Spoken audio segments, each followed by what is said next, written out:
No niin, ollaan menossa Huukon hissillä ylös. Täällä on vielä lumi pohjoispuolella niin kuin perinteisesti riittää, toisin kuin tuolla etelärinteessä. Hississä tosiaan kapuloita vähän vähänläisesti, 10 henkeä mäessä ja ruuhkaa pukkaa tonne hissijonoon. Siellä näkyy perinteinen lumikouru paippi, mutta ei ole tänä talvena saatu kuntoon.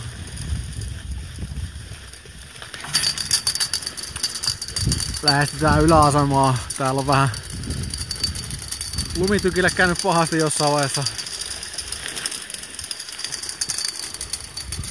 Päästään kohta huipulle. Legendaarinen lähtömökki. Marilat sun muut lähtenyt sieltä. Mennään me tänne koulun puolelle vähän grillaamaan. On vähän jäädytetty tätä mäkeä nyt, että hyvät pohjat, että kestää pidemmällekin kevääseen.